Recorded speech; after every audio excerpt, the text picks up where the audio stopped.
Hello, this is a brief introduction to writing numbers in base 4. When you're writing in base 4, you're only allowed 4 symbols. 0, 1, 2, 3.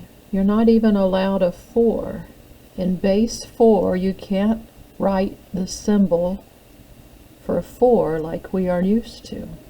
There's a lot of similarities to base 10, which you're used to writing in. You're only allowed 10 symbols in base 10. That's 0 through 9. If you want to write a 10, you have to use 2 of the symbols you've already written down, the 1 and the 0. So let's see how to write some more numbers in base 4 beyond 0, 1, 2, 3.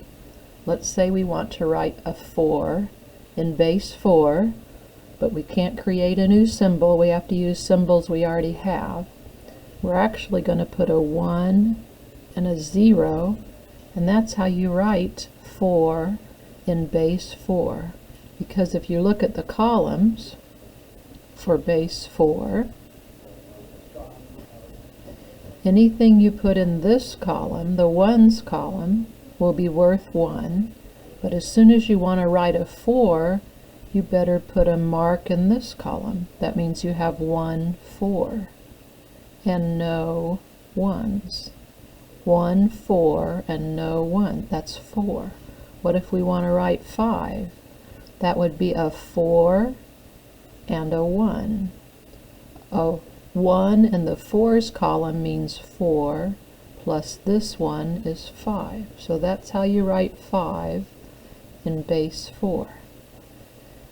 Likewise, if we want to write 6, it's 4 plus 2. A mark in the 4 column plus 2 ones, that's 6. 7 would be 1, 3, and we're tempted to write 1, 4 for 8, but remember we can't use the 4 symbol. We can say that we have 2 things in this column. 2 4s. 2 times 4, that's 8, and no ones. That's how we write 8 in base 4. 2 4s and no ones. Here's 9, here's 10, and so on.